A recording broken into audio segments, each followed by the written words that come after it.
কমছে না হামের প্রকোপ, বাড়ছে সংক্রমণ, বাড়ছে মৃত্যু ঝুঁকিও।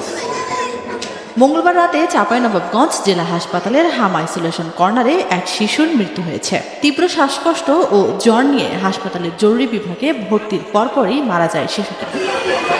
চলতি বছরের জানুয়ারি থেকে মধ্য এপ্রিল বুধবার পর্যন্ত হামের উপসর্গ নিয়ে হাসপাতালে ভর্তি হয়েছে 702 রোগী। এখন পর্যন্ত মারা গেছেন 7 জন, আর সুস্থ হয়ে বাড়ি ফিরেছেন 5 জন। জ্বর, তারপর ঠান্ডা, পাতলা পায়খানা, এভাবে হতে হতে আস্তে গতরে আপনার হচ্ছে লালচে হয়ে দাগ বের হয়ে গেল। 80-90টা বাচ্চা একই রকমের পরিস্থিতি।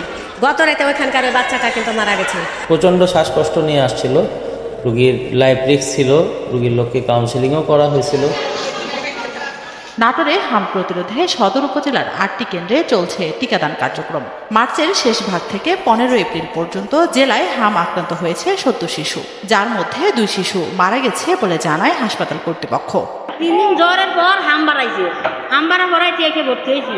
ডাক্তারের কাছে নিয়ে গেলাম, সঙ্গে সঙ্গে ডাক্তার অনেক টেস্ট করাইলো, করাই বললো যে হাম বের হয়েছে। এদিকে বরিশালে গত 24 ঘন্টায় হাম উপসর্গ নিয়ে শেরেবাংলা মেডিকেল কলেজ হাসপাতালে আরও এক শিশুর মৃত্যু হয়েছে। এ নিয়ে গত 2 দিনে 3 শিশুর মৃত্যুতে উদ্বেগ ছড়াচ্ছে বিভাগ জুড়ে।